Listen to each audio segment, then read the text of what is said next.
Muy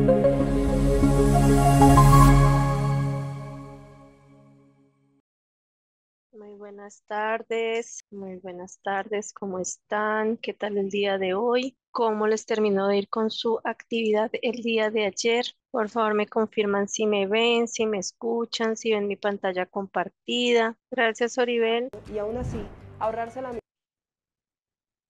Hola, ¿cómo están? Mi nombre es Jimena Carreto y soy licenciada en Terapia de Lenguaje y Aprendizaje y también soy licenciada en Lingüística. Les presento nuestro nuevo espacio. Este año estamos estrenando un nuevo lugar para tener más servicios, más cosas para todos nuestros pacientes y estamos muy contentos. Y bueno, también este es el primer video de este año. Espero que todos la estén pasando muy bien y que sea un año muy grandioso para todos.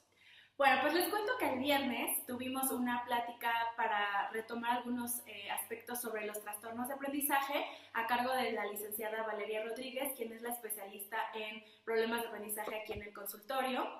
Y me gustaría como retomar algunos puntos que me parecieron claves para detectar problemas de aprendizaje y que creo que no siempre los tratamos.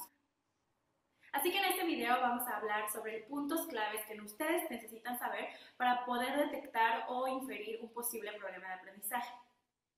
Bueno, para empezar, un problema de aprendizaje lo vamos a ver en niños en edad escolar. Esto quiere decir que lo vamos a ver en niños que ya están en primaria. Generalmente no detectamos problemas de aprendizaje en edad preescolar porque los niños están adquiriendo habilidades que van a ser necesarias para la adquisición de diferentes habilidades que vendrán en años posteriores. Los problemas de aprendizaje los vamos a detectar más o menos en niños que tengan de 7 años para arriba, porque estamos en el supuesto de que ya debieron haber adquirido la lectoescritura y las operaciones matemáticas, que ya tengan todos los precursores y las habilidades necesarias para estos aprendizajes. ¿Cuáles son los principales problemas que vamos a detectar en el ámbito de aprendizaje? Vamos a tener niños que tengan problemas en lectura, en escritura, en operaciones matemáticas, que tengan problemas en funciones ejecutivas o en dispositivos básicos del aprendizaje en general, ¿no? Podemos tener algunos problemas más específicos, pero más o menos a grandes rasgos estos son los que vamos a ver. En cuanto a escritura, podemos tener la mezcla de niños que tengan problemas de lectura y de escritura o que simplemente tengan problema en alguno de estos dos. Son niños que a nivel de escritura no van a poder hacer una buena copia, no van a poder hacer un buen dictado, que confunden letras, que pueden hacer letras más grandes o más chicas, que no hay una buena organización del espacio. En cuanto a la lectura, vamos a tener problemas de una lectura poco fluida, una lectura en donde se saltan renglones, en donde se saltan palabras y en donde no hay una buena comprensión de la lectura que están leyendo. Típicamente los niños leen de una forma más inmadura con respecto a sus compañeros de clase. En cuanto a habilidad matemática, podemos observar niños que tienen problemas desde la adquisición del concepto de número, es decir, todavía no tienen esa correspondencia de que una cantidad corresponde a una grafía, cuáles son los números que van en progresión o en regresión.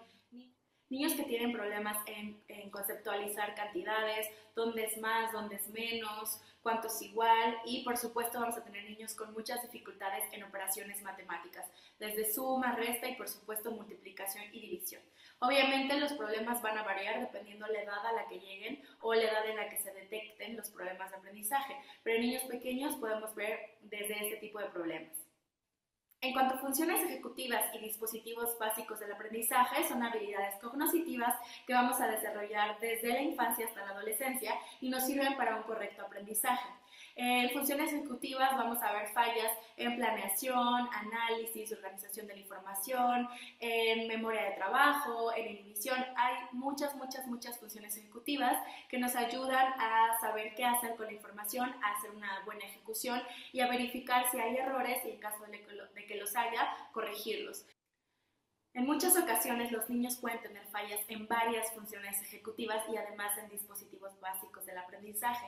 En cuanto a los dispositivos podemos encontrar atención, memoria, motivación, habituación y estos dos bloques de habilidades cognitivas son indispensables para un correcto aprendizaje.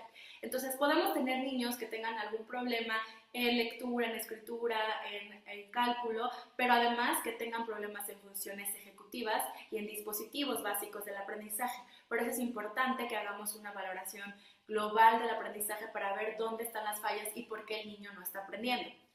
Todas estas fallas que yo les mencioné pueden provocar un bajo rendimiento escolar, pueden provocar mucha frustración en sus hijos e incluso que no quieran ir a la escuela o que se pongan etiquetas como soy tonto, no puedo con las matemáticas, no quiero aprender a leer, etcétera, porque les está causando una verdadera dificultad.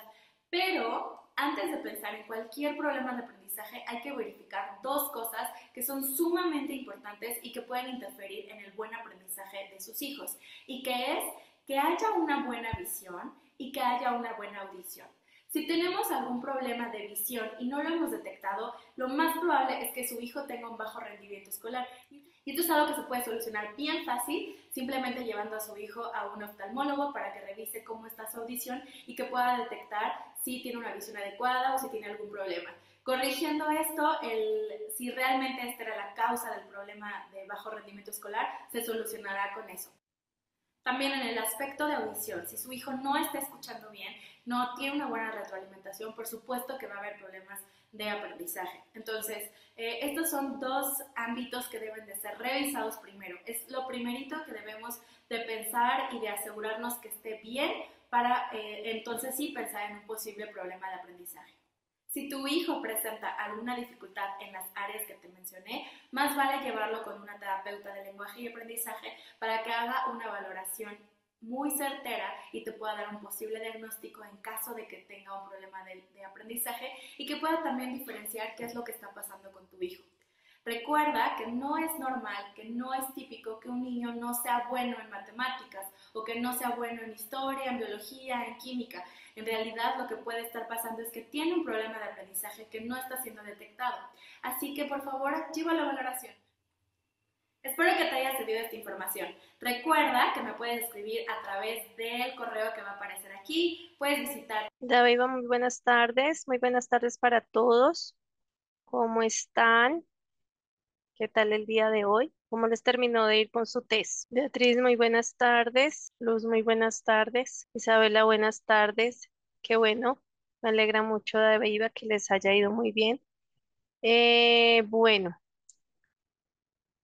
a las personas que ayer no pudieron hacer el test, ¿hoy lo pudieron hacer o todavía no lo han podido hacer? Cuéntenme. Luz me dice, sí lo hice. ¿Cómo te fue? Par tu imagen. Ok. Lisandra, muy buenas tardes. ¿Cómo estás? Bueno, el día de ayer nos quedó pendiente de hacer esta actividad, entonces la vamos a realizar ya para darle el cierre. Lisandra, nos estamos saludando. Estábamos viendo un video de Jimena Carreto sobre algunos tips que se deben tener en cuenta cuando para detectar o para mm, sí, cuando estamos como con la sospecha de que hay algún problema de aprendizaje.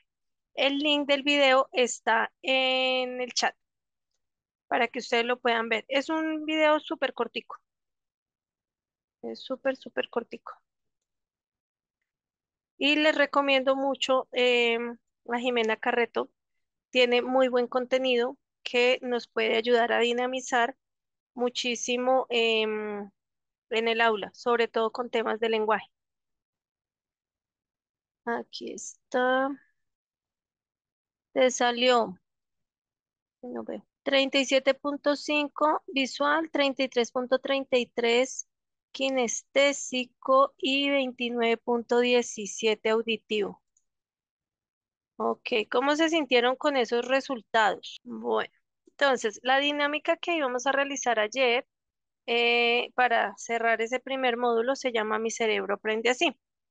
El objetivo es reconocer que cada persona aprende de manera distinta conectando la experiencia con los principios de la neuroeducación y la diversidad en el aula.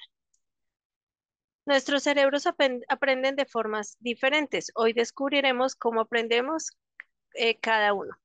Entonces, dentro del el test que ustedes realizaron, pues tienen alguna preferencia, ¿cierto? Entonces, prefiero recordar con imágenes, sonidos o movimiento, ¿sí? Entonces, ¿con cuál de esas prefiero? Imagen, sonido o movimiento. Aprendo mejor cuando leo, cuando escucho o cuando hago. Cuando me explican algo, uso más dibujos, palabras o ejemplos prácticos, ¿cierto? Entonces, ya ustedes tienen ahí el resultado de su test. Entonces los voy a invitar a que por favor hagan en una hoja que tengan allí a la mano tres círculos, tres círculos.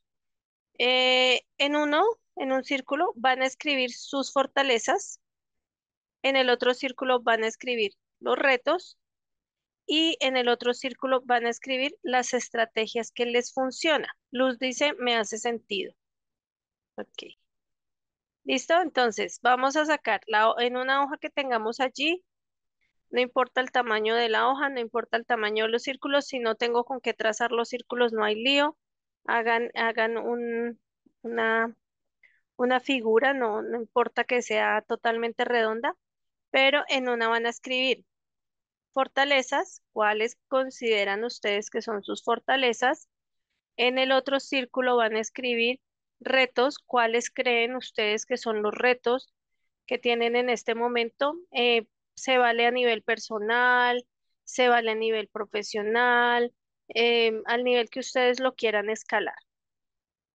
Y en el otro círculo van a escribir estrategias que me funcionan, ¿cierto? Entonces, a mí que me funciona, porque a todos no nos funciona lo mismo. Por favor, me ponen una manito arriba o un OK si la instrucción fue clara. Beatriz, muchas gracias. Aleja, buenas tardes, ¿cómo estás?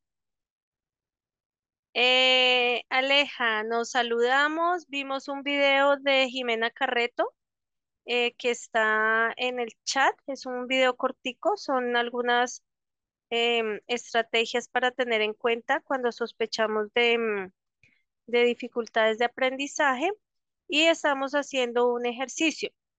Entonces, en una hojita que tú tengas allí, en una hoja o en el cuaderno donde tú estés llevando tus apuntes o en la agenda donde estés llevando tus apuntes, dibujas tres círculos. En un círculo vas a escribir tus fortalezas. En el otro círculo vas a escribir los retos que tienes en este momento, a nivel personal, a nivel profesional, como lo quieras escalar. Y en el otro círculo escribes estrategia que me funciona. ¿Qué te funciona a ti? ¿Tú qué sientes que a ti te funciona para cuando necesitas integrar un aprendizaje, cuando tú sientes que hay algo que te está retando y qué te sirve en ese momento? Con gusto. Carolina me dice buenas tardes, sí es Clara. Ok, Carolina. Entonces, por favor, tenemos unos minuticos para hacer este ejercicio. Y le damos el cierre a ese primer módulo para arrancar con el módulo del día de hoy. Ay, Dios mío. Estoy a ver si les puedo poner algo de música de fondo, que me encanta que trabajen con música de fondo. ¿Me confirman si se escucha? Todo el misterio de High Potential y mucho más. Ahora puedes tener Disney Plus a un precio increíble. Disfruta de planes desde 8,990 pesos por mes durante 4 meses. Oferta disponible hasta el 27. Sí se escucha, ok. Entonces me imagino que ya están escuchando la melodía.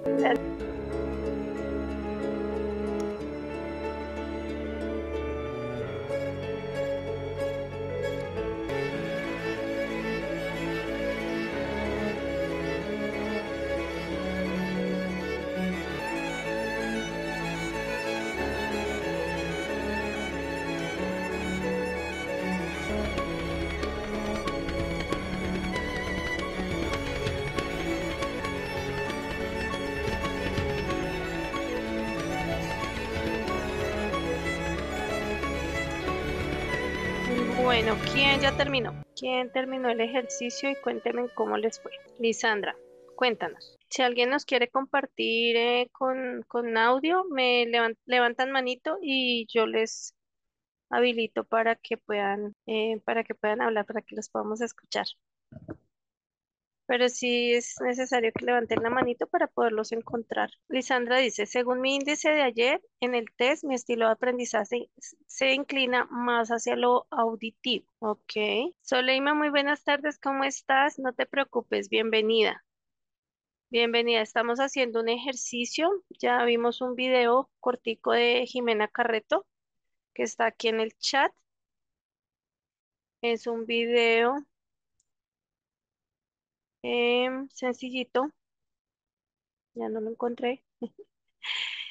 y estamos haciendo un ejercicio. Hola Camila, ¿cómo estás? Muy buenas tardes. Dale, no te preocupes, muy bienvenidos y bienvenidas. Estamos haciendo un ejercicio para darle continuidad al test que hicimos el día de ayer y para darle cierre a este primer módulo. ¿El ejercicio es en línea? No, es un ejercicio que están realizando en la hoja. Entonces tienes una hoja allí o donde estás tomando tus apuntes, haces 3 círculos y en un círculo escribes fortalezas, tus fortalezas, en el otro escribes tus retos, los retos que tengas a nivel personal, a nivel profesional, al nivel que tú lo quieras escalar. Y en el otro círculo escribes estrategias que me funcionan. ¿Tú qué estrategia sientes que te funciona para aprender, para resolver, para planear? ¿Qué te sirve a ti? Él dice, la actividad excelente manera de redescubrirnos como personas para así brindar lo mejor de nosotros y mejorar en otras áreas. Muchísimas gracias, Oribel. Sí, señora, esa es la idea. Em, Considero personalmente que uno no puede dar de lo que uno no tiene. Y a veces tenemos tanto dentro de nosotros y no nos hemos dado cuenta. Adicional que por la labor que realizamos, por el trabajo que realizamos con los niños y con las niñas y con los jóvenes, a veces nos olvidamos de nosotros. Y Sandra dice, entonces en este ejercicio de hoy mis fortalezas son que tengo facilidad de comunicarme de la mejor manera oralmente según el escenario en los retos, manejar bien la oratoria. En estrategia me funciona escuchar material auditivo y aplicarlo en el diseñar, montar. Ok, muy bien, Lisandra. Ok, retos, manejar bien la oratoria. Y estrategia, escuchar material auditivo. Ahí está. Perfecto. Si bien es cierto que los estilos de aprendizaje son un neuromito, porque nosotros no somos el 100% auditivos, no no somos el 100% kinestésicos, no somos el 100% visuales. Tenemos sí una preferencia, ¿cierto? Nos preferimos más de pronto lo auditivo a lo visual o lo kinestésico a lo auditivo, pero necesitamos del conjunto para aprender, para que ese aprendizaje llegue a nuestro cerebro. Está perfecto. Lisandra me dice que sí lo comprendió, me corrige, está perfecto. Ahí está las fortalezas, los retos y lo que te funciona, ¿sí? Y el ejercicio, el test que hicimos ayer, pues nos da esa guía para comprender em, de pronto qué estamos utilizando, ¿cierto? Si soy más visual, si soy más auditivo. Hay personas que les sale 33.3, 33.3, 33.3, o sea, de igual manera, visual, auditivo y kinestésico. Hay otras personas que les sale el 50% kinestésico y lo demás dividido entre visual y auditivo. Por eso es un neuromito, porque nosotros necesitamos lo visual, lo auditivo y lo kinestésico para el aprendizaje. ¿Alguien más que nos quiera compartir su ejercicio? Bueno, entonces finalizamos con esta frase que dice, así como nosotros, los niños también aprenden de formas diversas. La neuroeducación nos invita a respetar y a potenciar esas diferencias. Entonces, ese es el cierre del módulo del día de ayer. Ahí están las referencias bibliográficas. Recuerden que las personas que se van a certificar pues reciben todas las presentaciones que utilizamos durante el diplomado. Bueno, entonces recuerden que nuestro diplomado virtual se llama Trastornos del Neurodesarrollo y Dificultades de Aprendizaje desde la Neuroeducación, que tiene una duración de 8 clases. Hoy es la clase número 2. La modalidad es virtual sincrónica o asincrónica para las personas que no se pueden conectar en este horario, pero que nos van a ver en diferido. Recuerden que todas nuestras clases quedan grabadas y que se les comparte el link de la grabación de Zoom. Eh, de una de las frases, de mis frases preferidas, que es del doctor Francisco Mora, desde la neuroeducación, y es intentar enseñar sin conocer cómo funciona el cerebro. Será algo así como intentar diseñar el guante sin conocer la mano. Recuerden que mi nombre es Yurani Padilla y soy la facilitadora de este diplomado. El día de hoy vamos a trabajar el módulo 2, trastornos por déficit de atención e hiperactividad, mayor conocido o más conocido como el TDAH, ¿sí? El TDAH es uno de los trastornos del neurodesarrollo más frecuentes en la edad escolar. Este módulo lo aborda desde una mirada neuroeducativa y de aula, manifestaciones cotidianas, funciones ejecutivas comprometidas, que son la atención sostenida, la memoria de trabajo, la planeación y la autorregulación, y su impacto en el aprendizaje, convivencia y autoestima. Se desmitifica el TDAH, qué es y qué no es. Revisan los subtipos: inatento, hiperactivo, impulsivo y combinado, con ejemplos situacionales, comorbilidades frecuentes y pautas de coordinación, escuela, familia, salud. Se priorizan estrategias prácticas, realistas, medibles para rutinas, motivación, organización y autorregulación en el aula, evitando estigmas y fortaleciendo la autoeficacia. Hay un video, bueno, es un video extenso, es un video de más de una hora, em, de José Ramón Gamo. Él es neuropsicólogo, pero él creció con TDAH, ¿cierto? Entonces es un video muy, muy interesante. Vamos a ver unos minuticos del video y yo les dejo el link para que ustedes lo terminen de ver. ¿Listo? Porque sí es muy interesante la forma como él nos presenta. Me confirman si ven mi pantalla y si escuchan, por Tenga favor. ningún recuerdo traumático de mi infancia. Soy un chaval fundamentalmente feliz, ¿eh? Y feliz gracias a mis padres sobre todo. Y la escuela la odiaba por mis dificultades de aprendizaje. He tenido dislexia, la sigo teniendo, pero los disléxicos somos disléxicos toda la vida, y problemas de atención, lo que llamamos déficit de atención, que es un poco el motivo de estar junto a vosotros, ¿no?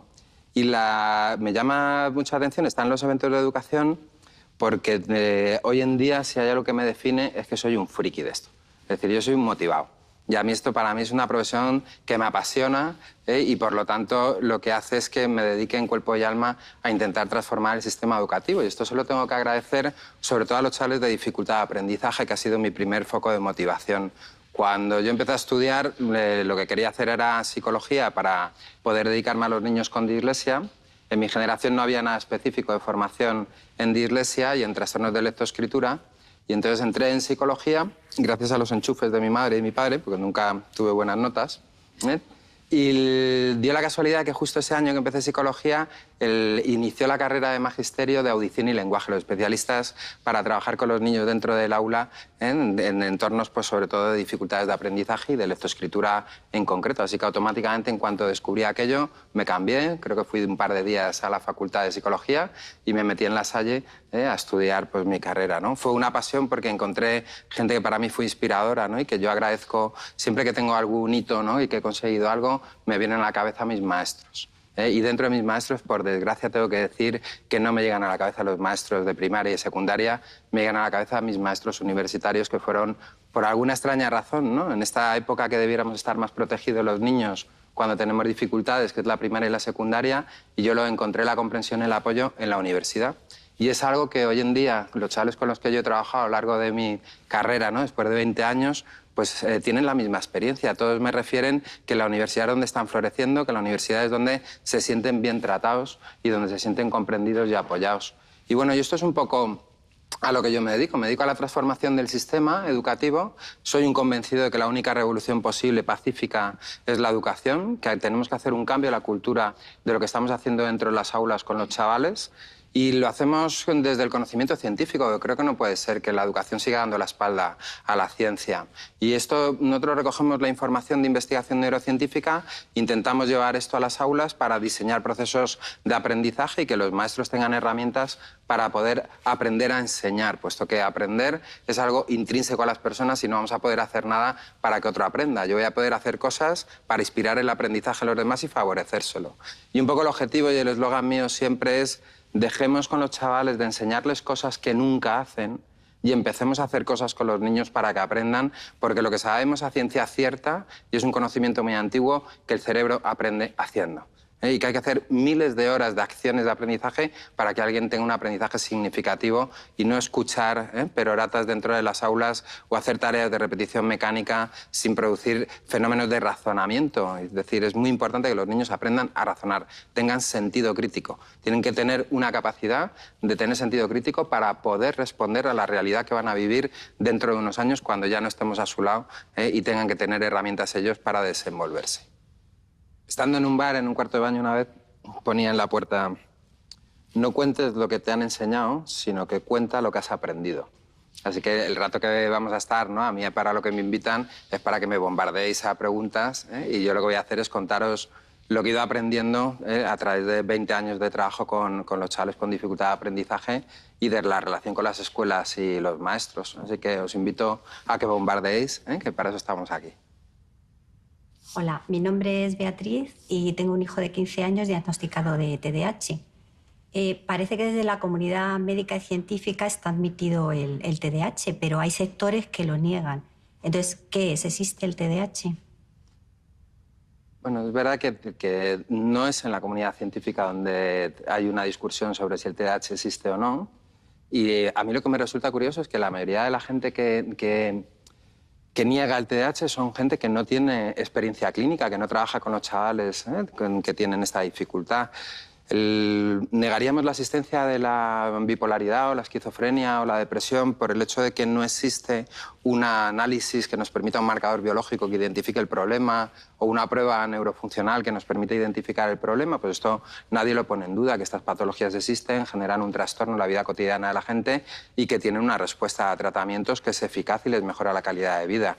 Curiosamente, con el tema de hiperactividad y déficit de atención, que es de lo que más se investiga hoy en día, por varias razones, ¿no? Primero, por la incidencia que tiene en la población, pero lo segundo es porque sabemos que la gran herramienta para el desempeño y para el éxito personal en el desempeño de nuestros objetivos es el lóbulo frontal. Y la famosa función ejecutiva, por eso se estudia mucho. Entonces, hay cosas, ahora tenemos megaanálisis, por ejemplo. Megaanálisis es que, como vivimos en un mundo globalizado, se está poniendo en común diferentes unidades de investigación, por ejemplo, las pruebas de neuroimagen, donde vemos que las personas que tienen TDAH tienen alteraciones neuroanatómicas, es decir, el volumen de regiones del cerebro relacionados con el cerebro límbico, como las amígdalas o el núcleo accumbens, y sobre todo el lóbulo frontal y zona orbitofrontal, pues tienen volumétricamente un tamaño significativamente inferior a personas que no tienen esta patología. Y esto de tener un tamaño infinitamente inferior en la zona del córtex implica que hay menos aglomeración de neuronas en estas regiones y, por lo tanto, hay menos spams de neuronas para adquirir conocimiento, aprendizaje y conectarse en red. Y esto es una cosa que sabemos. Los niños que presentan estas patologías tienen entre un 30 y un 40%, perdón, entre 3 y 4 años, para que nos hagamos una idea, de retraso en la maduración de regiones del lóbulo frontal y regiones de la zona límbica. Esto es una evidencia que es incontestable. Se empiezan a encontrar marcadores genéticos, es decir, no permiten el diagnóstico diferencial, y esto es verdad. ¿Por qué no lo permiten? Porque estos mismos marcadores, indicadores genéticos, se presentan en otros trastornos que también tienen afectadas las regiones frontales o las catecolaminas como la dopamina. Pero es significativo que las personas con TDAH, en los estudios genéticos, estos marcadores son estables y no los tienen otras personas, ¿no? Solo aquellas personas que tienen afectaciones a nivel del lóbulo frontal y afectaciones en catecolaminas como la dopamina. Pero sobre todo yo lo que me gustaría es, me da igual si le ponemos nombre y lo etiquetamos. Lo que tenemos que hacer, estos niños expresan unos síntomas que les generan una repercusión diaria, y trastornos serios en su vida a nivel social, académico, en las relaciones, en la conducta, y a esto hay que atenderlo. Y no podemos entrar en una discusión respecto a si existe o no existe, porque lo que existe es el trastorno. Por lo tanto, atendamos el trastorno. Bueno, vamos a dejarlo allí. Ya les comparto en el chat el link del video para que ustedes en el momento que les quede tiempo lo vean. Es excelente, súper recomendado. Y vamos a continuar. Entonces, la definición del TDAH es un trastorno por déficit de atención e hiperactividad. Es un trastorno del neurodesarrollo caracterizado por un patrón persistente de inatención y o hiperactividad, impulsividad que refiere de forma significativa con el funcionamiento académico, social o familiar. Suele iniciarse en la infancia. Los síntomas están presentes antes de los 12 años y puede persistir en la adolescencia y la adultez con manifestaciones cambiantes. Dentro de los puntos claves que tenemos está los dominios nucleares. La inatención, que es la dificultad para sostener el foco, para concentrarnos, para em, enfocarnos. La organización y la memoria de trabajo. Y o, porque recuerden que hay algunos que solamente son TDA, ¿cierto? Sin hiperactividad, pero se puede dar con y o hiperactividad e impulsividad, que es la inquietud motora, actuar sin pensar y la dificultad para esperar. Las presentaciones clínicas del DSM-5: predominio inatento, predominio hiperactivo, impulsivo o combinado, ¿cierto? Se puede presentar con predominio inatento, o sea, que no se enfoca, que se la pasa cazando pispirispis, con predominio hiperactivo, que es con muchísimo movimiento, es ese niño o esa niña que le cuesta mucho regular su movimiento, puede ser impulsivo, ¿cierto? Se pueden presentar la hiperactividad y la impulsividad, se puede presentar combinada, las dos, o impulsivo o hiperactivo o las dos.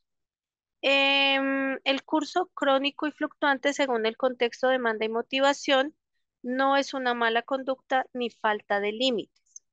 La base neurobiológica: alteraciones en circuitos frontoestriales y funciones ejecutivas, planificación, inhibición y autorregulación. Comorbilidades frecuentes: trastornos de aprendizaje del lenguaje, ansiedad, estados de ánimo, tics y TEA. El diagnóstico clínico: con criterios estandarizados, presencia de síntomas en dos o más contextos, que puede ser en la escuela y en el hogar, que es generalmente donde se empieza a evidenciar. Y el deterioro funcional.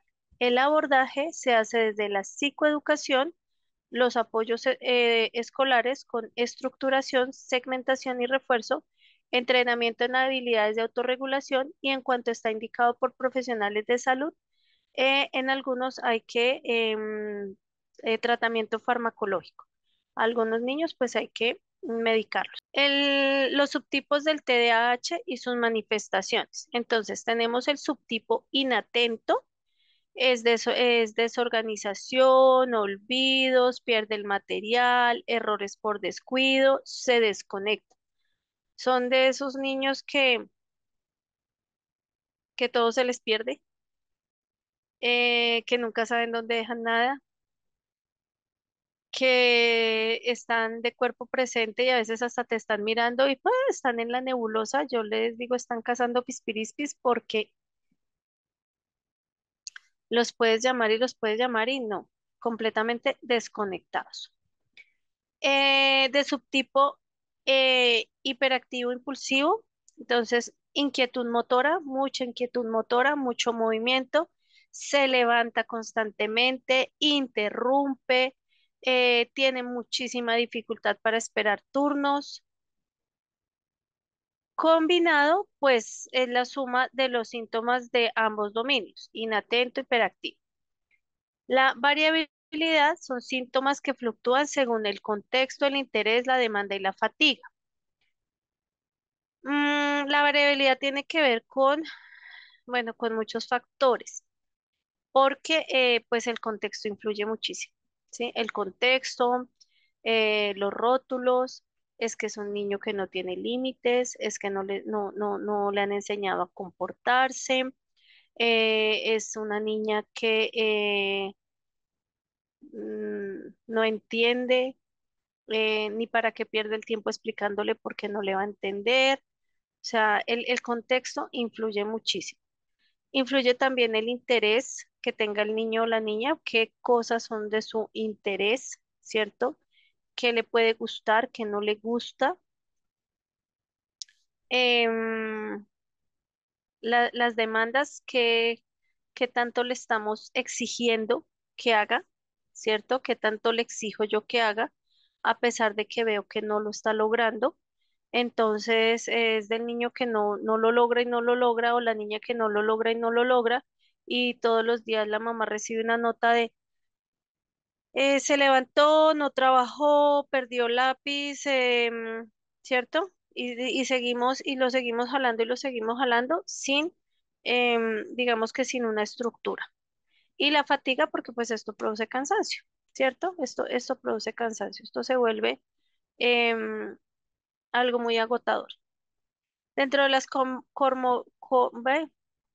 comorbilidades frecuentes están los trastornos específicos de aprendizaje, lectura, escritura, cálculo, trastornos del lenguaje, ansiedad, depresión, TEA, trastornos de tics, conducta oposicionista, y dentro de las implicaciones pues está ajustar la intervención al perfil, no solo al rótulo del TDAH.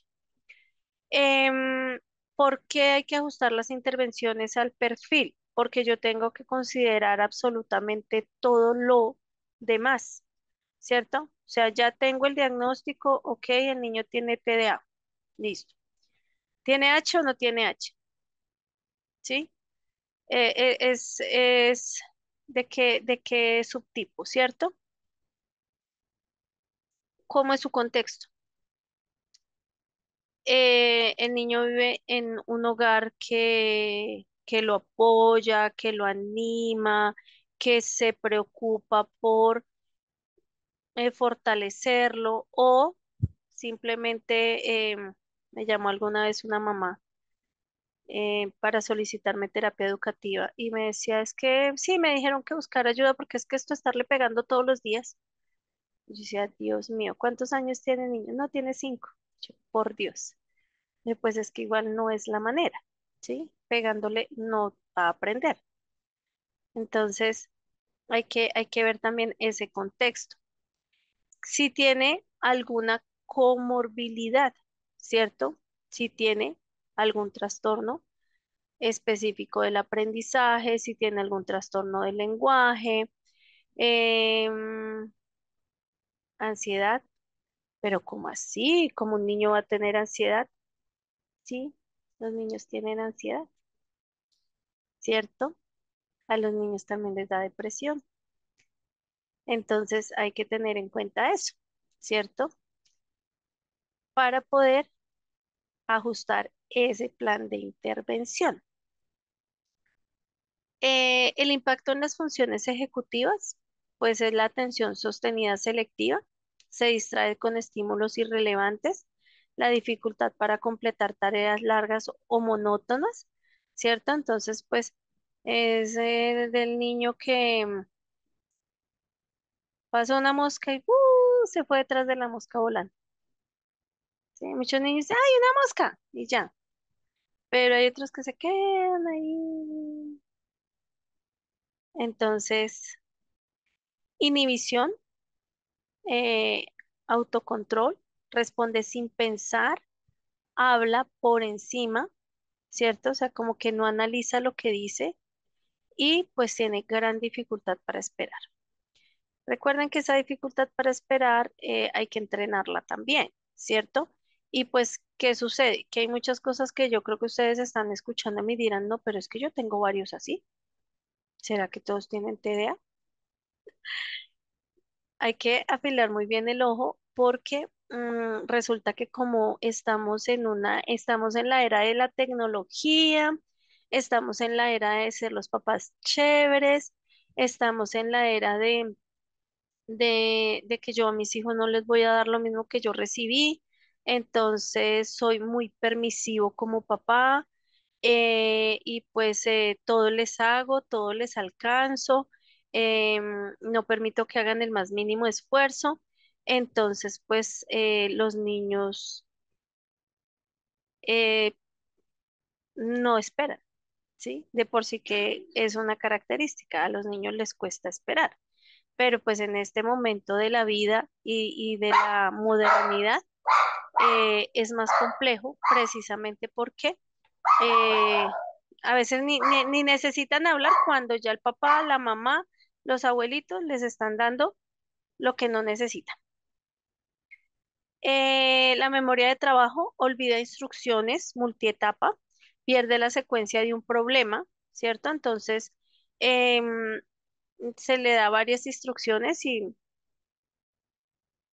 alcanzó a acordarse que tocaba sacar el cuaderno. De ahí para allá, lo que había que hacer, no se acuerda. Planificación, organización y tiempo, subestima los tiempos, posterga, tiene dificultad para priorizar.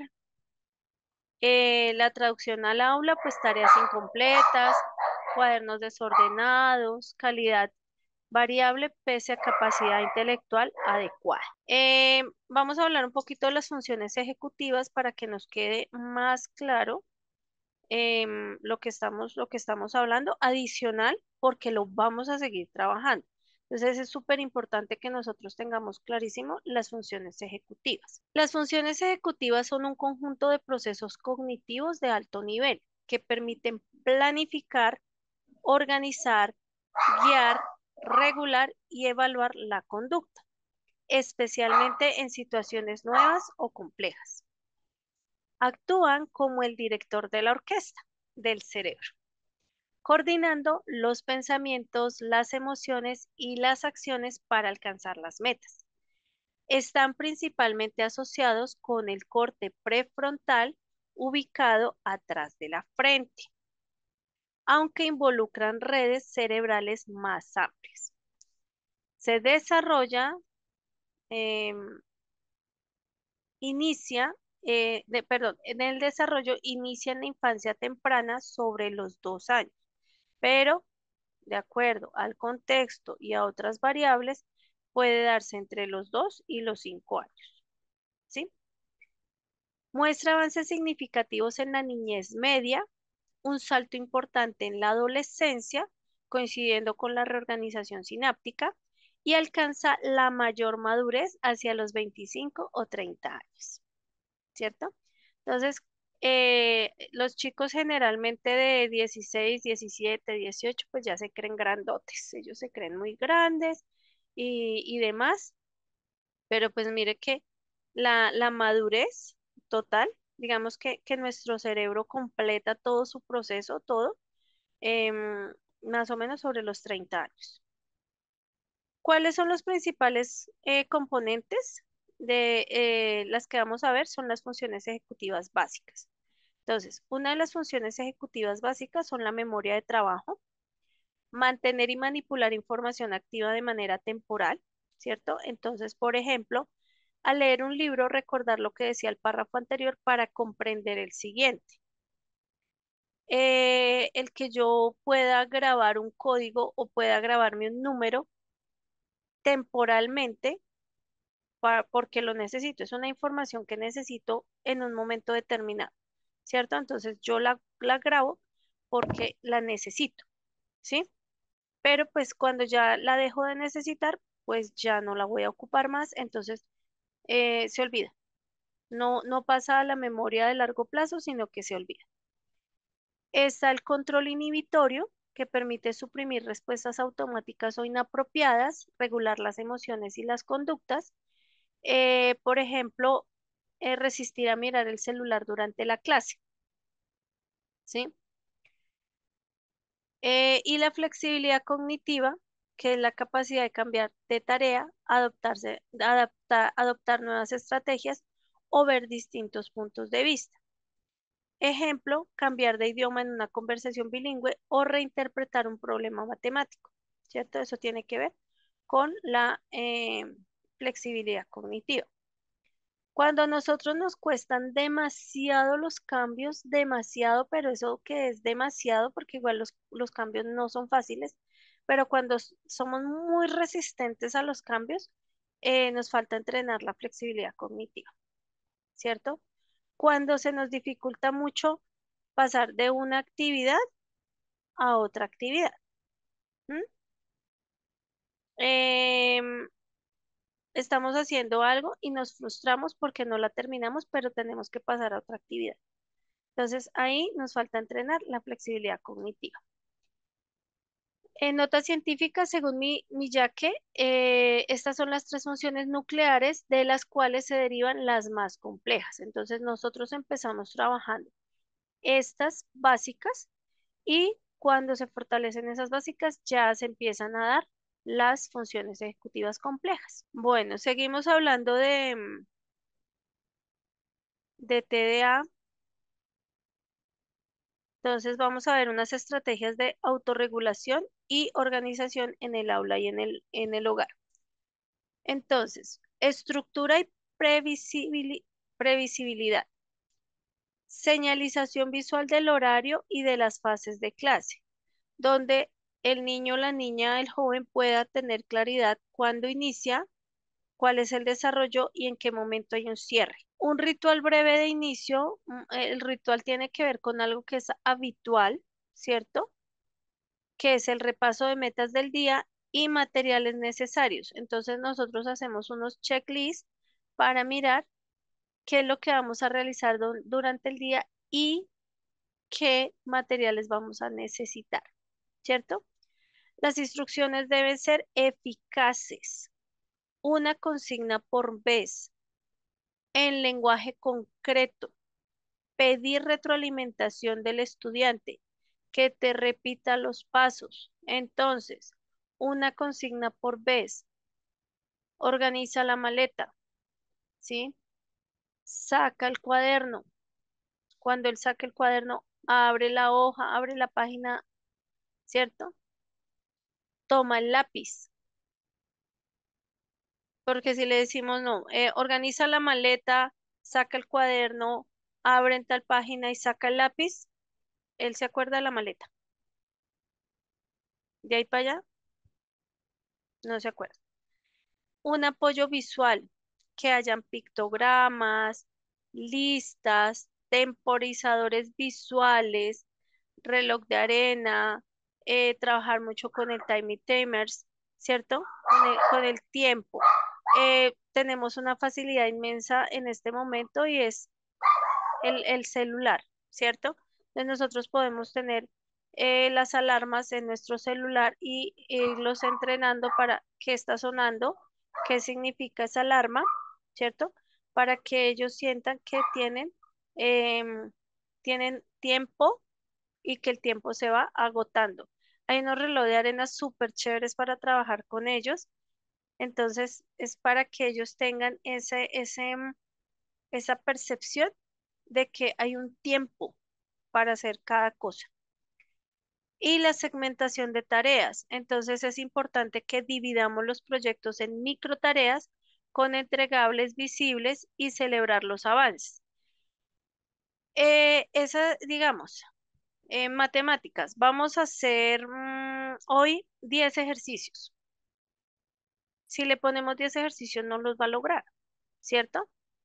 Pero si yo le coloco un ejercicio, lo reviso, le coloco el siguiente ejercicio, lo reviso, puede que no nos haga los 10, pero puede que haga 4, 5, ¿sí?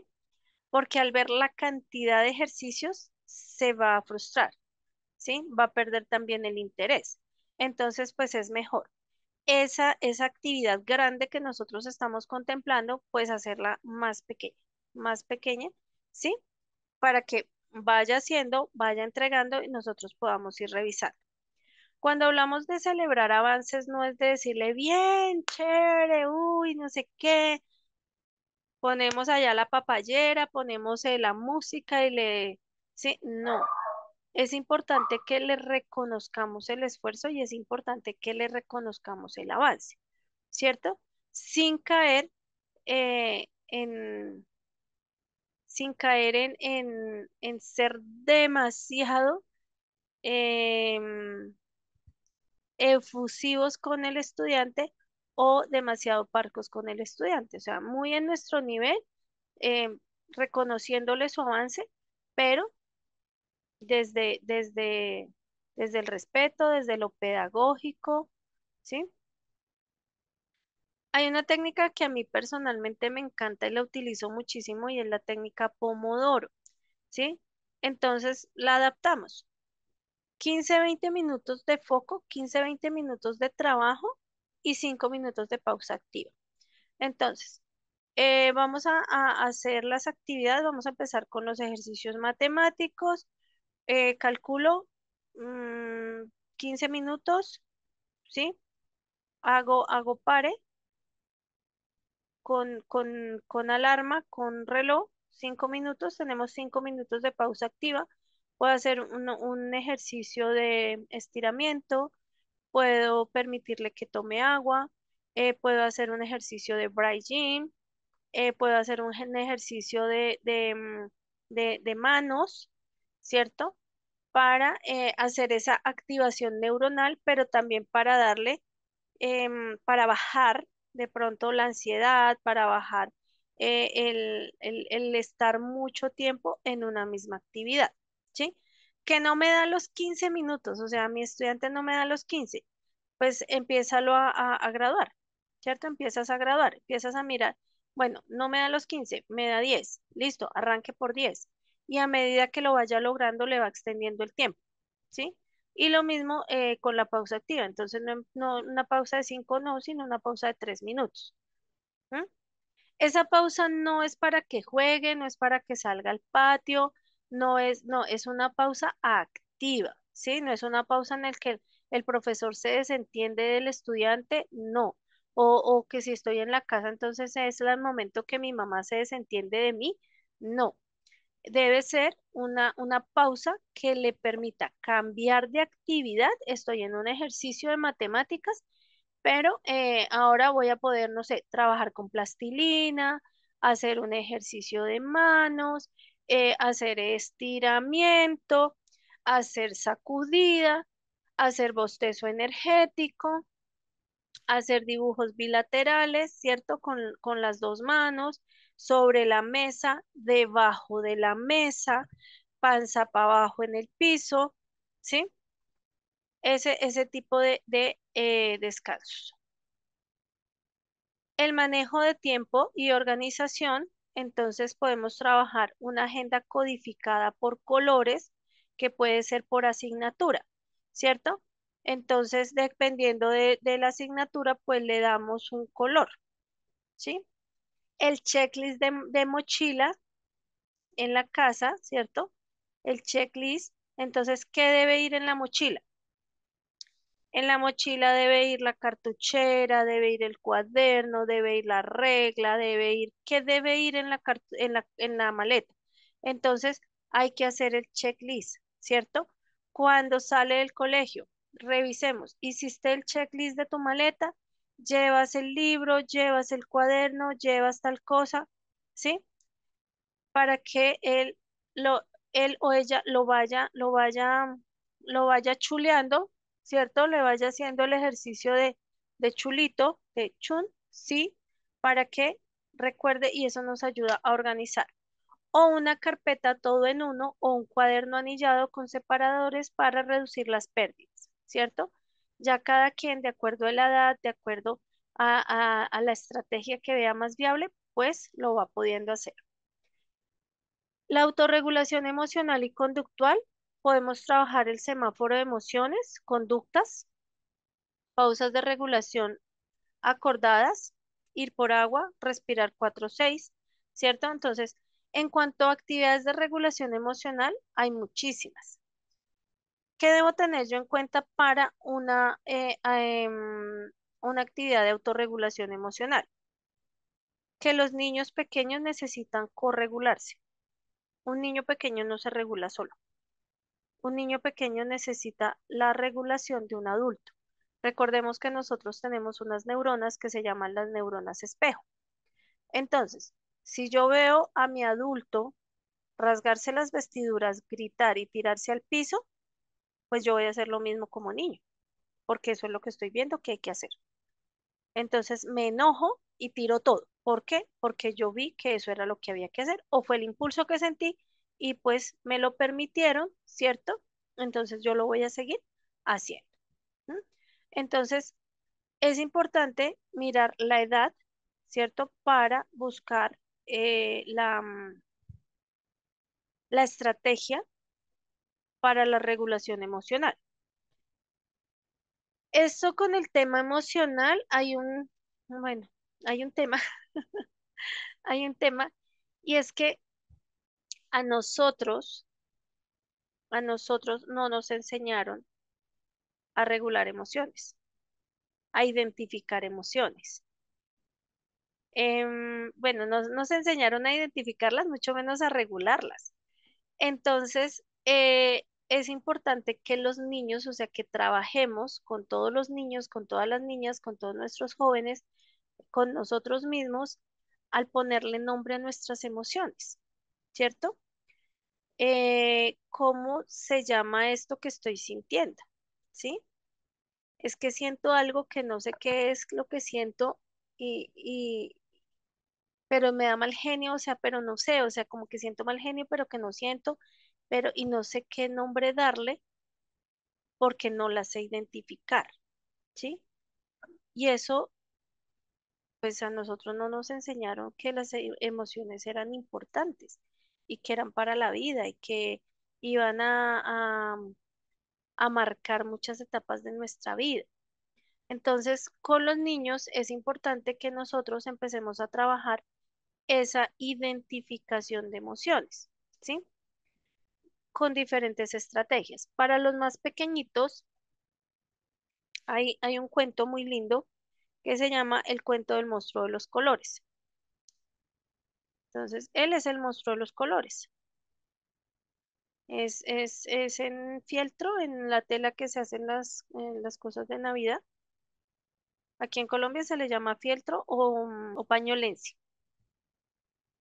Entonces, está así para meter la manito y para poderle, ¿cierto? Entonces, él es el monstruo de los colores.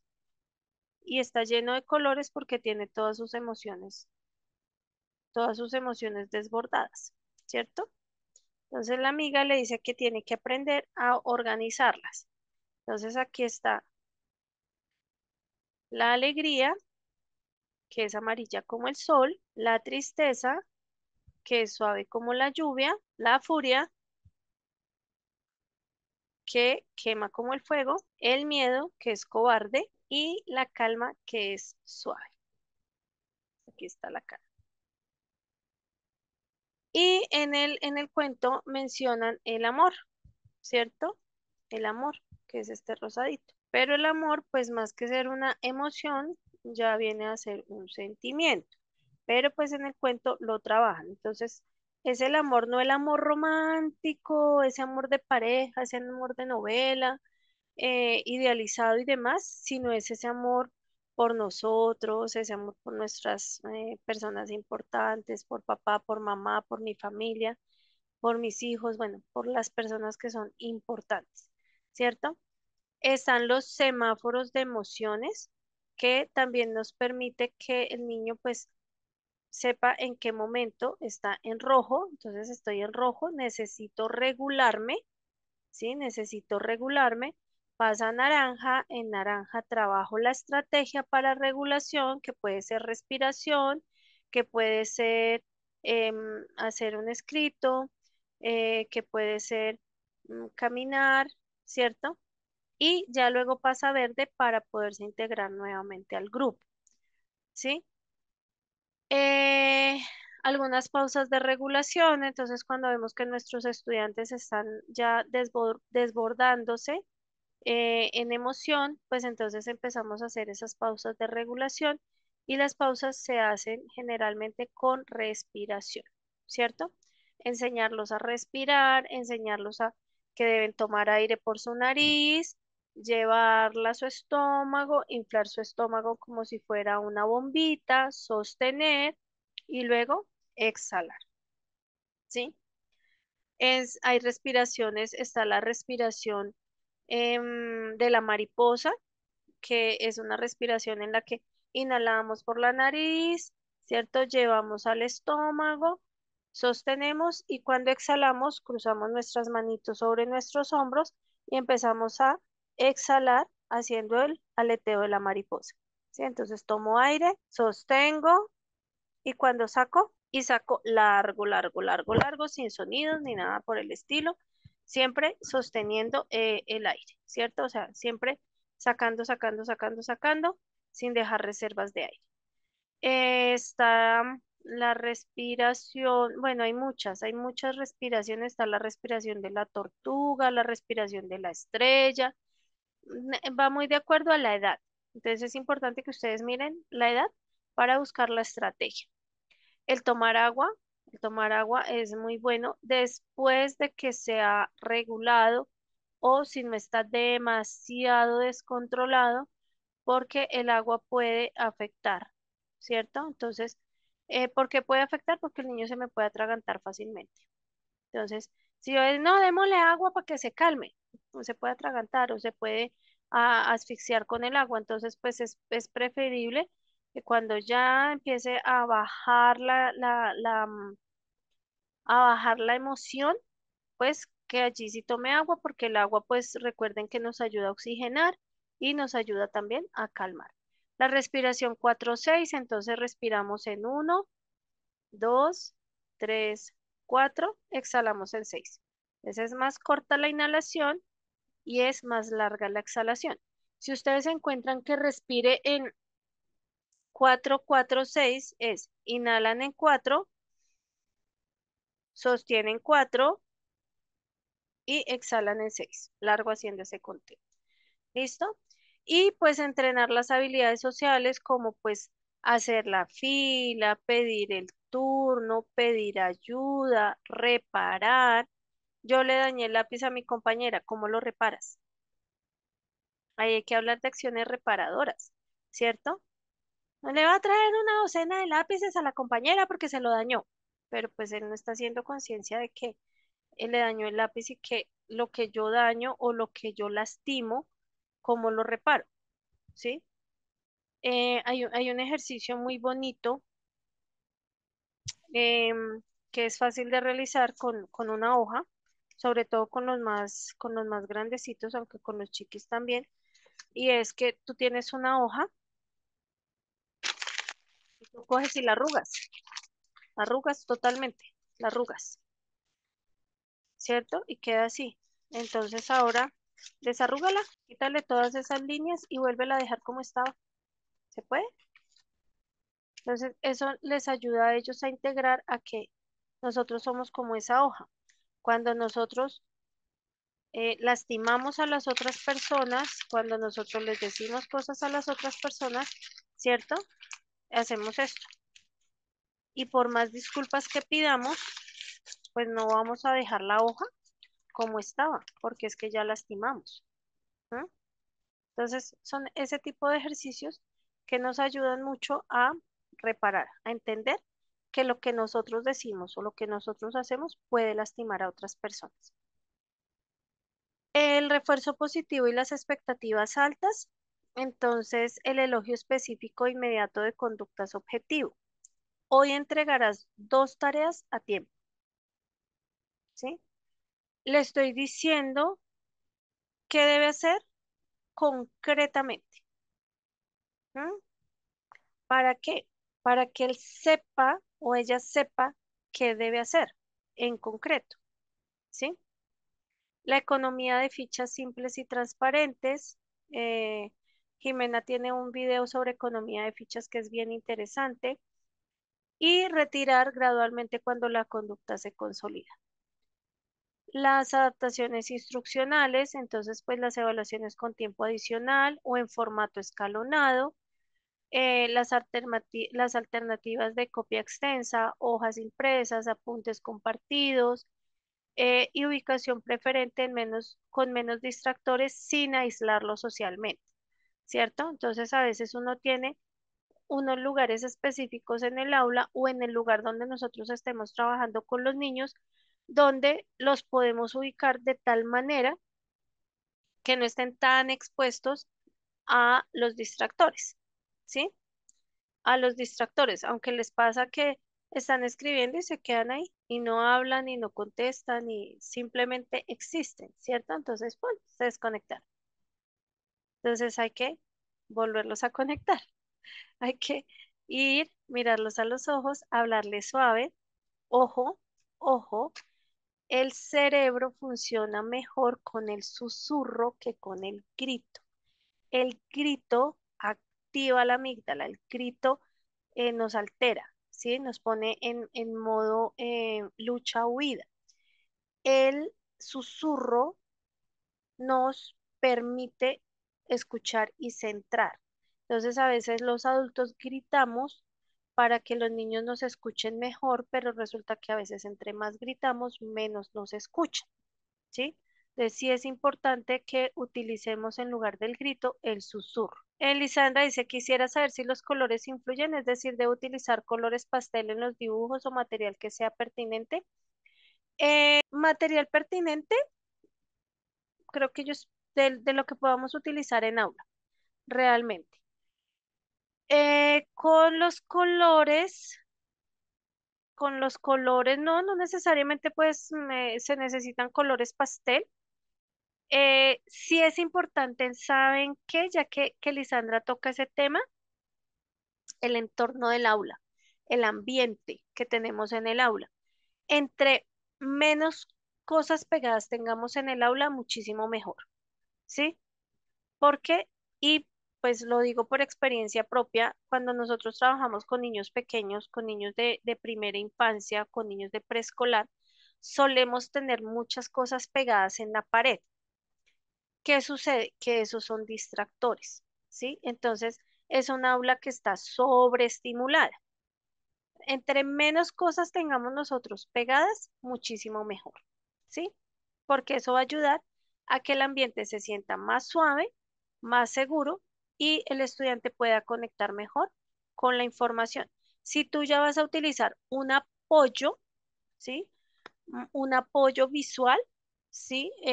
Busca que sea pues lo más cercano a la realidad posible. Sí, sí, es que hay un tema allí. La música altera. No sé qué sensación tuvieron ahorita ustedes cuando les coloqué la música de fondo, pero la música entra sin filtro, sin digestión. La música altera de una, ¿sí? Entonces, digamos que yo estoy haciendo una actividad, pero les pongo una canción muy dispara. Esa música, ¡puf! Dispara. Pero si yo les pongo una música ambiental, una música muy de fondo, una música muy instrumental de fondo, ¿sí?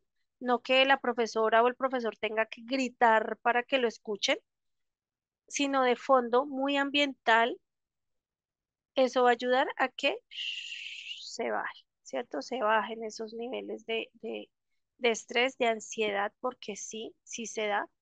Em, Cuando nosotros los olores también pueden disparar, entonces nosotros podemos utilizar una esencia de lavanda, ¿sí? Entonces se consiguen un aspersor, un cosito de estos, ¿sí? Puede ser más grande y digamos lo llenan de agua y digamos que por este frasquito yo voy colocándole 3, 4 goticas de lavanda. Lo, lo mezclo bien y empiezo a esparcir en mi aula antes de que los niños ingresen. ¿sí? Antes de que los niños ingresen. No lo hagan cuando los niños estén, sino antes de que los niños ingresen y eso va a ayudar a que ese olor quede en el aula. No el olor fuerte que se sienta, pero sí un olor que quede muy en el ambiente. Eso también ayuda a bajar los niveles. Y entre menos cosas tengamos pegadas en la pared, muchísimo mejor, muchísimo mejor. Eso ayuda muchísimo. Sí, sí, señora. Pasa que cuando se hacen estudios de resonancia magnética, los sonidos son perturbantes y todos no recibimos el sonido de la misma manera. Me pasa con una chiquitina. Nosotros hacemos sonidos para fortalecer la parte vocal, ¿cierto? Entonces empezamos a hacer sonidos de ah, ¿cierto? Que son sonidos que trabajamos para toda la parte vocal y se estresa de una manera y es una niña muy callada. Y en algún momento estábamos todos con el y se queda mirándonos a todos y nos dice, ¡cállese! Y nosotros quedamos como, perdónanos, ¿qué pasó? Sí, ella es muy sensible al sonido y a pesar de que no era un sonido alto, es un sonido que a ella la estresa. ¿No? Entonces sí hay sonidos que son perturbantes y hay que tener en cuenta todo. Sí, existen esencias florales que ayudan a aliviar esa tensión totalmente, pero cuando nosotros trabajamos, digamos que las esencias florales para nosotros docentes, acompañantes y demás, súper. Si ya se le va a dar a los estudiantes, hay que consultarlo con papás y autorizarlo con papás, ¿cierto? Entonces, si es algo que yo voy a poner en el ambiente muy suave, muy hacia la calma y demás, perfecto. Pero si es algo que van a ingerir mis estudiantes, hay que tenerlo en cuenta. Hay algo también que podemos nosotros trabajar y es aromaterapia. Entonces, hay unos,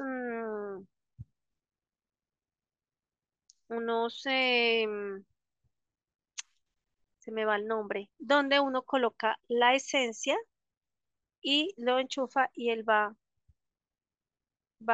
soltando como ese olorcito, pero pues hay que tener en cuenta la cantidad de esencia que se le coloca y que sea una esencia eh, que se utilice para aromaterapia.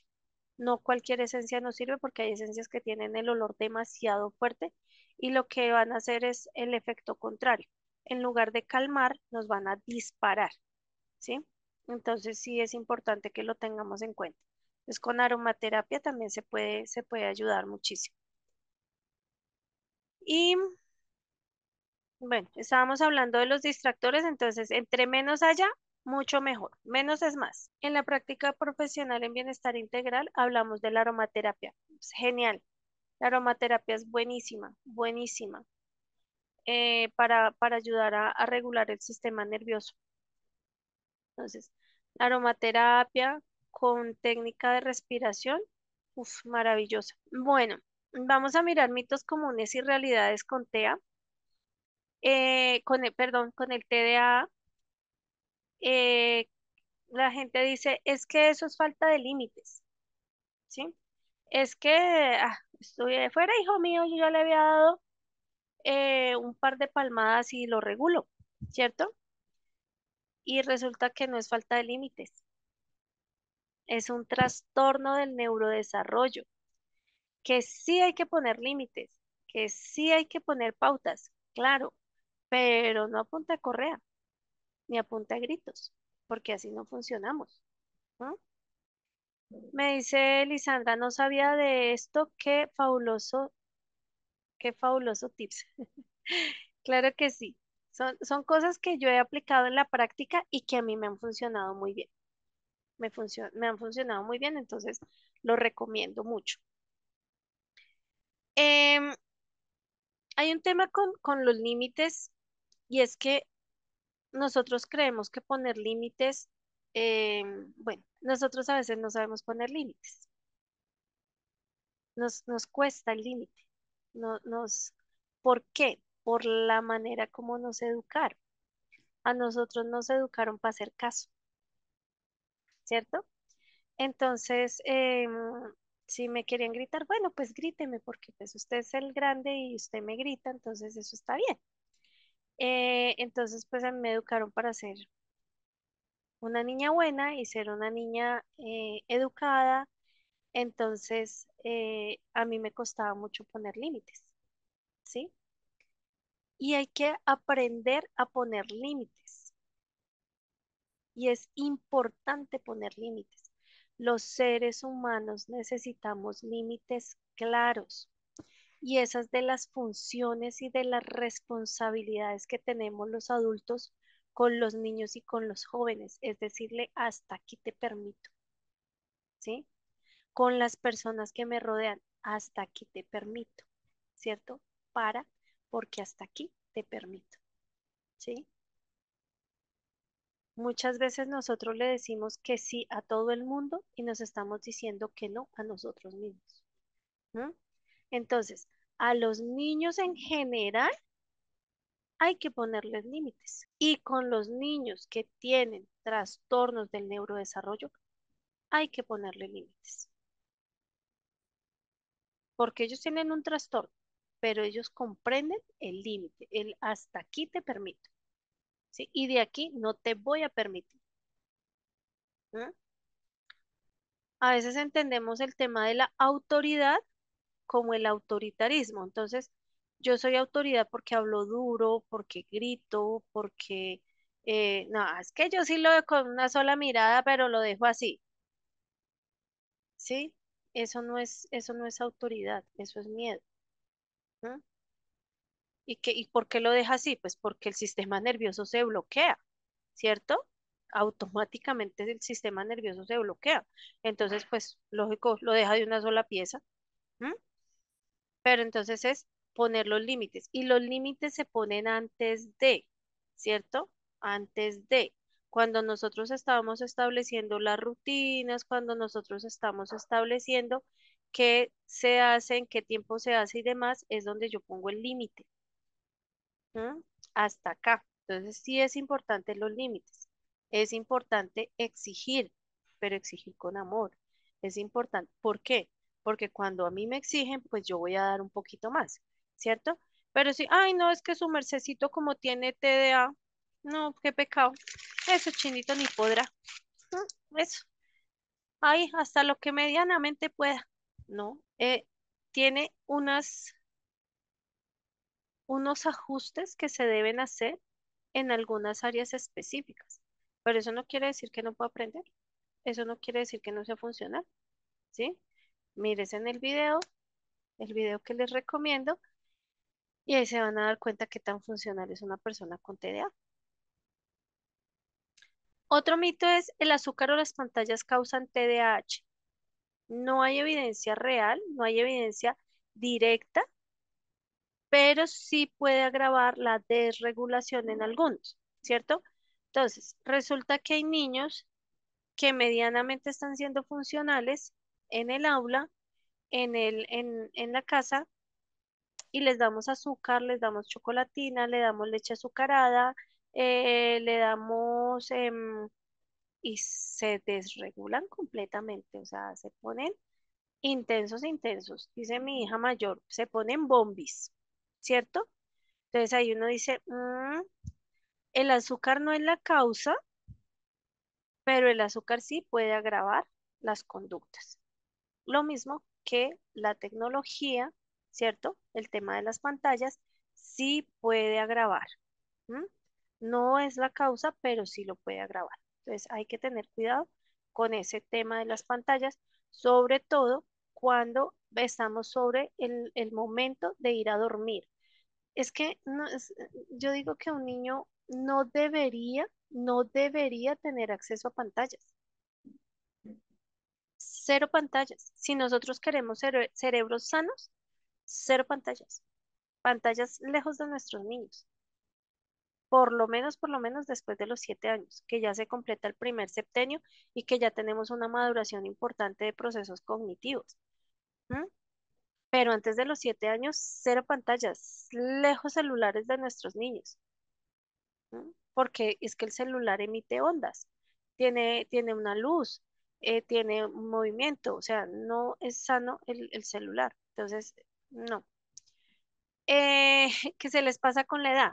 Es otro mito. Los síntomas cambian, en muchos persisten pues en la adolescencia y en adultez con diferentes manifestaciones. ¿Qué influye? El proceso que se lleve con ellos y el acompañamiento que se lleve con ellos durante, ¿cierto? Eso influye. Eso va a permitir que se regulen un poquito más, que sean mucho más funcionales dentro de nuestra sociedad, porque es que eso es lo otro, es que nosotros somos seres sociales y nosotros funcionamos dentro de una sociedad.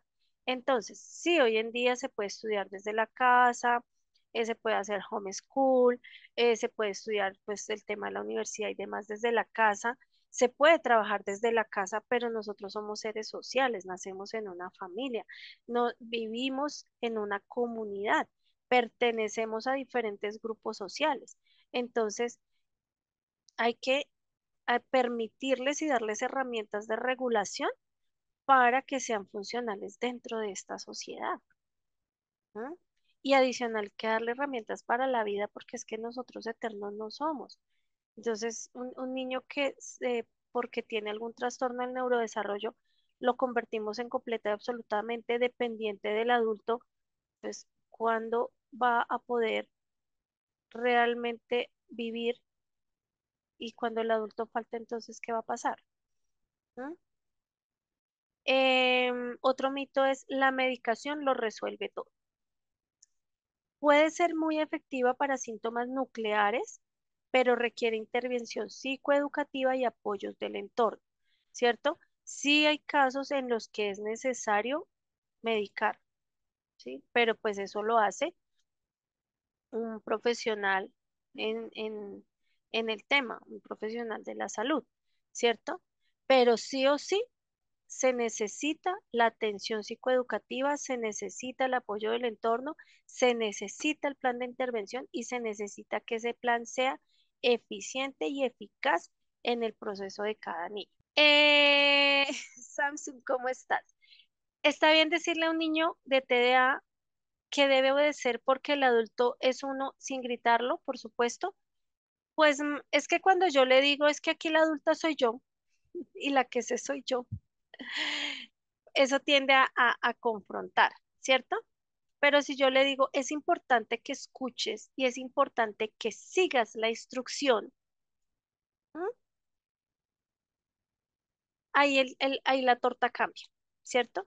Entonces, si yo le invito a mi estudiante a escuchar y le invito a hacer. Entonces, es importante que escuches. Adicional que ahí hay un tema de neurolingüística, ¿sí? Y de programación neurolingüística. Entonces, recuerden que nosotros nos programamos, ¿sí? Y nos desprogramamos. Entonces, de la manera como yo le invite a mi estudiante, pues va a ser la respuesta de mi estudiante, ¿sí? Desde el respeto, desde el profesionalismo, sin caer en el, ay, es que yo tengo que hacer lo que tú digas porque tú eres mi estudiante. No, nosotros docentes somos autoridad y nosotros docentes colocamos límites porque esa es nuestra función desde el amor, desde el profesionalismo, pero nosotros y los niños necesitan esos límites claros. Entonces, si yo le digo a mi estudiante, a mis estudiantes, es importante que escuchemos y vamos a escuchar, ¿cierto? Sin gritar y empiezo a focalizar mirada, invitándolo a silencio, ¿sí? Voy a empezar a lograr que ellos hagan el ejercicio de escuchar y que sigan la instrucción. Y recordemos que las instrucciones deben ser una a la vez, ¿sí? Si damos muchas instrucciones a la vez, nos perdemos. Y hay estudiantes que igual necesitan modelarle la instrucción. Entonces, yo siempre coloco un ejemplo que para mí es muy, muy coloquial en cualquier parte del mundo. Tú le dices al niño, vamos a barrer o tienes que barrer. Entonces él te dice, sí, ok. Y eso es que pasó que no barre y de pronto no sabe qué es una escoba, no sabe qué es un recogedor y no sabe cómo se barre. Entonces, si yo cojo escoba, recogedor y digo, esta es la escoba, este es el recogedor, no lo doy por obvio, no lo doy por cierto, y se barre de esta manera. Entonces, yo voy a barrer una parte y tú vas a barrer lo demás. ¿No? Cuando yo barro una parte y le muestro cómo se hace, le estoy modelando lo que debe hacer. ¿Sí? Entonces, vamos a pasar de este recipiente a este recipiente. No sé, tengo tornillos, se me ocurre a mí. Entonces, de este recipiente A, vamos a pasar a este recipiente B dos tornillos. Entonces, cojo uno, dos. Ahí le estoy modelando la instrucción, ¿cierto? Cuando yo le muestro qué tiene que hacer. Entonces ahora tú lo vas a hacer. Del recipiente A al recipiente B vas a pasar cuatro tornillos, ¿sí? Entonces lo va haciendo y cuando lo entiende, lo hace y cuando lo hace, lo integra, ¿sí? Es más fácil. Pero si yo no lo entiendo, pues no lo voy a poder hacer. No sé si estoy siendo clara, si me estoy dando a entender. Hay unas actividades prácticas revisadas y operativas. Entonces, dentro de esas actividades está el taller de la agenda visual más el pomodoro infantil. Entonces, ¿cuál es el producto? Una plantilla de agenda con iconos mañana, tarde, tareas, set de tarjetas de 15 minutos, foco de 5 minutos y pausa. Criterio, claridad visual, pasos concretos, accesibilidad por edad. Yo les iba a mostrar unas, pero no las tengo acá, las tengo en el colegio. Bueno, mañana, si me acuerdo, las traigo para mostrarles unas flashcards que tengo. Y pues nosotros podemos trabajar mucho flashcard con o set de tarjetas con diferentes cosas, con acciones, bueno, con muchas cosas. Para acordarme y podérselas mostrar. ¿Cuál es el criterio? Pues que tenga claridad visual, que sean los pasos concretos y que sea accesible por edad, ¿cierto? Entonces, si yo voy a trabajar 15 minutos focalizado, recuerden que debo trabajar 5 minutos de pausa, ¿sí? Si es menos el tiempo focalizado, pues es menos el tiempo de pausa, ¿sí? Y recuerden que esa pausa debe ser una pausa activa, no es una pausa del desorden, no es una pausa para que escojan el celular, no, no, es una pausa adicional que debe ir en la misma línea con em, la actividad que estoy realizando, ¿cierto? Hay otra que es la caja de herramientas para familias, tiene que ver mucho con el control inhibitorio, aunque pues en el salón también nos funciona muy bien y es el juego de Simón dice, ¿cierto? Entonces Simón dice que levantemos la mano. Simón dice que bailemos. Simón dice que eh, los niños están durmiendo. Simón dice que hagamos silencio. Entonces, el Simón dice también nos ayuda mucho como para el stop. El stop 1, 2, 3, el juego de memoria, el status free, el yoga y el mindfulness guiado breve, ¿cierto? Es importante que nosotros trabajemos con ellos el aquí y el ahora, ¿sí? Y si vamos a trabajar yoga, pues debe ser pues muy bien orientado y también digamos que vamos a trabajar una postura o vamos a trabajar una respiración y no saturarlos de muchas cosas porque pues también caemos en la sobreestimulación. Dentro de los recursos, pues el checklist de mochila para que sepa qué va en la mochila, el ritual de transición de pantalla a tarea, de que estamos haciendo este juego y vamos a pasar a la tarea, de que yo ahí coloqué pantalla, pero pues lo ideal es que no se trabaje pantallas con ellos, ¿cierto? Pero pues es que en las casas sí hay mucho el tema de concientizar a los papás frente al uso de las pantallas y los anticipadores para los cambios, ¿cierto? Entonces ahí podemos utilizar los pictogramas, la alarma. Entonces, ¿qué significa la alarma? Que ya debemos empezar a guardar. Y cuando vuelve a sonar la alarma, entonces ya debemos de haber terminado de guardar. ¿M? Pero pues eso con un previo, ¿no? Con una anticipación. Decirle, bueno, vamos a hacer esta actividad, bueno, vamos a hacer esta actividad, vamos a jugar con estas fichas por 15 minutos. Entonces yo pongo aquí, chun, chun, 15 minutos. Cuando suene la alarma, eso quiere decir que debemos recoger las fichas, ¿sí? Y para recoger las fichas tenemos 5 minutos. Cuando vuelva a sonar la alarma, quiere decir que ya debimos de haber recogido las fichas, ¿sí?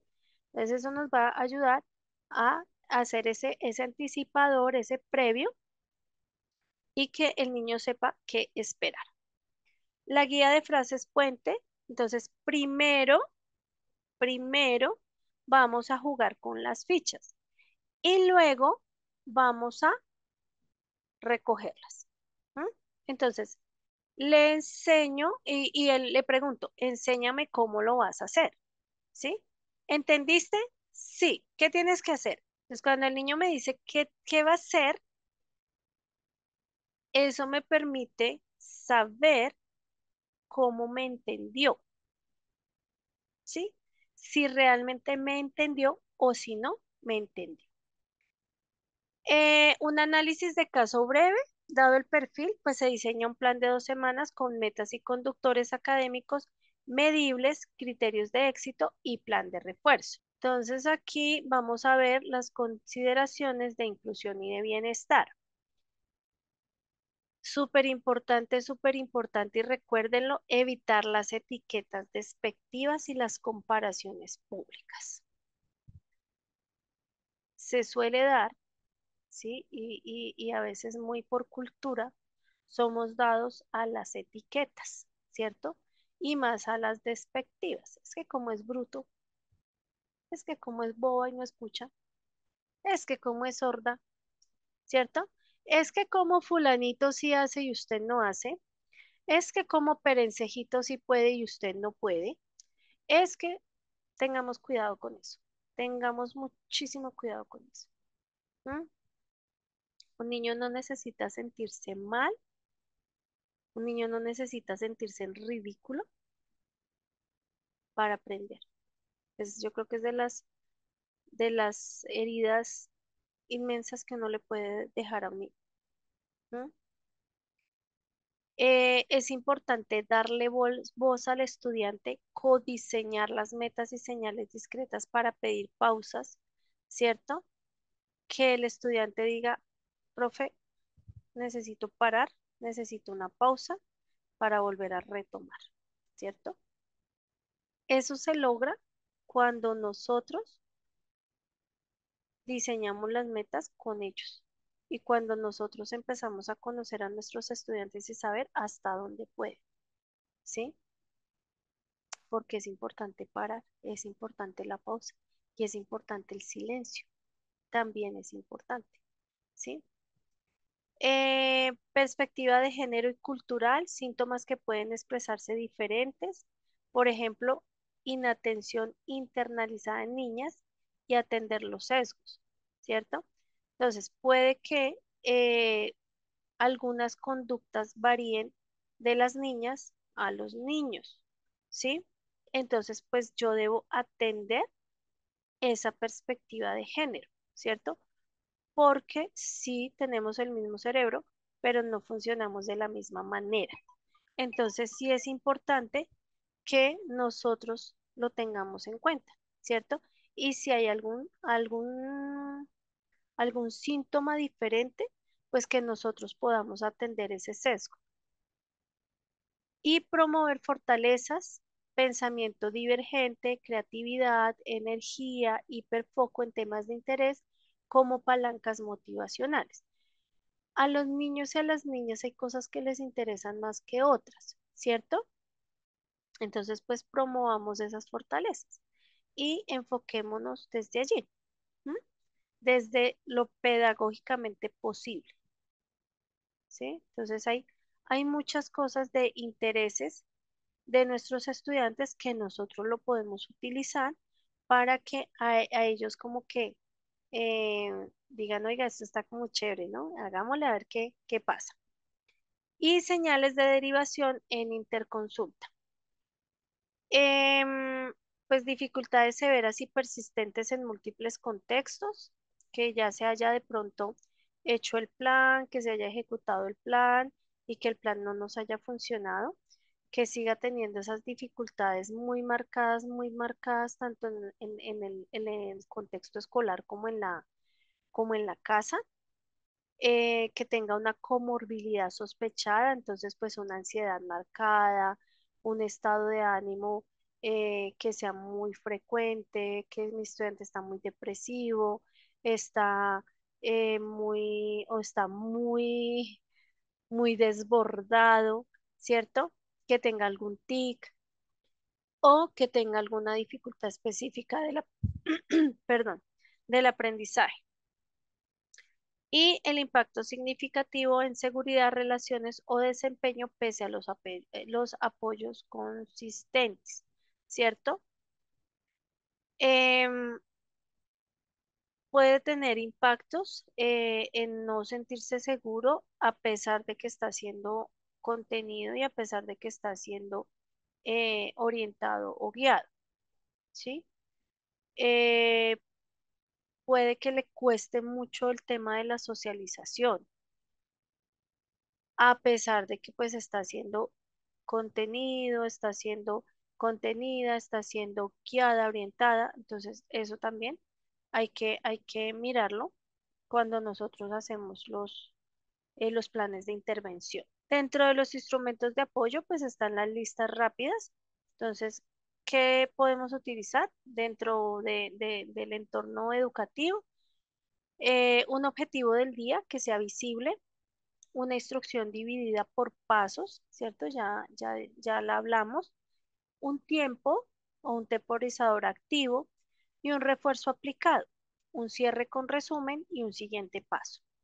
Eso va a ser muy útil para el niño, para la niña o para nuestro joven, dependiendo de la población etaria que nosotros estemos manejando. Y en la casa, pues la lista de la mochila. Entonces, el estuche, el cuaderno, la tarea firmada, la agenda revisada, la botella de agua, ¿cierto? Entonces, que él tenga la posibilidad o ella tenga la posibilidad de ir haciendo el checklist. Recuerden que si es muy pequeño va a necesitar corregulación, va a necesitar un adulto que esté allí, ¿cierto? Y no diciéndole, ay, es que usted ya es grande y usted ya sabe hacerlo y mira a ver si lo hace, sino ven, vamos a hacer el checklist de la mochila, ¿cierto? Vamos a hacer la lista de la mochila. Entonces, va estuche, sí va cuaderno, sí va tarea, sí, o, ay, no he firmado la tarea, vente, firmo de una vez, ¿cierto? Lo que vaya a necesitar y eso se debe hacer con anticipación, no sobre la hora que el niño o la niña ya tiene que salir para el colegio y, ay, ¿verdad que se me olvidó el checklist? Venga a ver rápido, no sé qué, estamos de afán, se me hizo tarde, bla, bla, bla. No, sino se debe hacer con calma. Recuerden que nosotros les enseñamos a ellos a regularse, ¿cierto? Y si estamos desregulados nosotros, pues, ¿cómo les estamos enseñando a regularse? Y un guión de autorregulación. Entonces, pausar, respirar, ¿sí? Nombrar la emoción, pedir ayuda y reintentar el primer paso. O sea, el primer paso es el pausar. Si yo me siento desregulada, ¿qué es lo primero que debo hacer? Parar, ¿cierto? Entonces, tengo la emoción aquí a flor de piel y, mejor dicho, donde se me atraviese el que se me atraviese, ¿cierto? Entonces, ¿qué debo? Paro, respiro. ¿Qué emoción tengo? ¿Cómo se llama mi emoción? Mi emoción se llama rabia. Necesito pedir ayuda, la pido. Si no necesito pedir ayuda, vuelvo, paro, ¿cierto? Hasta que me logro regular. Eso es autorregulación, pero recuerden que los niños pequeños necesitan ayuda para regularse. Con los niños pequeños se llama corregulación. Bueno, ya se nos va acabando el tiempo. Lo vamos a dejar hasta acá. No sé si tienen dudas, preguntas, incógnitas. Yeli Ángel nos está compartiendo nuevamente el grupo de WhatsApp para que por favor se coloquen allí las personas que están interesadas en certificarse, en recibir pues toda la información respecto a la certificación y está el número de Yeli Ángel. Yeli, ¿vas a intervenir? ¿Estás allí? Hola, profe. Sí, aquí estoy. Feliz tarde. Muy feliz tarde. Lo que Dale, pasa es que tranquila. estaba hablando en otra sala. Bueno, ahí está mi número, sí. Como les dijo la profe, ese es el grupo oficial, ¿sí? A las personas que deseen ingresar para certificarse. Recuerden que pueden realizar un abono, ¿ok? Todavía hasta el día de hoy estoy recibiendo el pago a $35, como se estaba vendiendo en preventa. Las personas que todavía deseen certificarse me pueden comentar y pues podemos tratar de realizar un abono si no tienen el dinero completo. Bueno, ahí llegamos a un acuerdo, ¿ok? Pero ingresen a ese grupo, por allí les estaré compartiendo los medios de pago y ese es mi número de teléfono donde normalmente yo los voy a contactar. En el grupo aparecen tres números más que también son míos, aparecen como administrador, importante. No contactamos a nadie por llamadas. ¿Ok? Y no pedimos códigos y tampoco manejamos números de Venezuela, ¿ok? Entonces, bueno, muchísimas gracias a todos los que ingresaron el día de hoy a la clase. Mañana nos conectamos con el mismo enlace que les envié hoy y bueno, por mi parte, que tengan una feliz tarde. Muchísimas gracias. Muchísimas gracias, Yeli Ángel. A su orden. Bueno, ya saben que cualquier tema administrativo con Yeli Ángel, ¿sí? Todo lo que tiene que ver con la certificación, con los costos, con todo eso, con Yeli Ángel. Lo que son temas, incógnitas, preguntas pedagógicas conmigo, ¿cierto? Entonces, no sé si fue clara la información, si fue nutritiva para ustedes, si aclararon dudas, si quedaron más confundidos, confundidas. Entonces, porfa, cuéntenme, confírmenme ahí en el chat, porque pues si ustedes no me cuentan, pues difícil enterarme. Norbelis dice, excelente. Ok, muchísimas gracias. Muchas gracias. Bueno, vamos a dejar nuestro temario hasta ahí, eh, porque pues la idea no es correr, ¿cierto? La idea es que nos quede claro el tema y que lo podamos entender y lo podamos ir integrando y nos llevemos herramientas, porque es que es lo que necesitamos para la práctica, ¿cierto? Entonces, mañana empezamos con herramientas sobre este tema, ¿sí? Les tengo varias herramientas allí súper chéveres, súper interesantes, muy prácticas para que ustedes lo puedan escalar en el aula. Me dice Samsung, excelente, muy interesante, me encantó. Muchas gracias. Luz dice muy claro, muchas gracias. Novelis manda eh, aplausitos. Entonces, recuerden las personas que de pronto no se conectaron a la clase de ayer, que la clase queda grabada. A los que tuvieron de pronto inconvenientes para ingresar hoy, ingresaron un poquito después. Igual la clase queda grabada. Yeli Ángel les hace llegar el link, ¿sí? Que de pronto ustedes saben, conocen de alguien que esta información les sirve.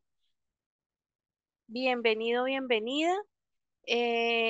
Porque esto nos ayuda a masificar el mensaje, a comprender, como dice Marian Rojas Estapé, comprender es aliviar. Cuando nosotros comprendemos, cuando nosotros tenemos herramientas, vamos a lograr eh, muchas acciones efectivas y eficaces dentro de nuestras aulas, ¿cierto? De pronto alguna mamá, algún papá que les resuene esta información, entonces pues que lo inviten y bienvenidos y bienvenidas. No es nada más por el día de hoy. Espero que tengan una feliz y bendecida noche. Nos encontramos mañana confiando en Dios, 4 de la tarde, hora Colombia. Bendiciones para todos y para todas. María Luz, con todo gusto. Feliz noche.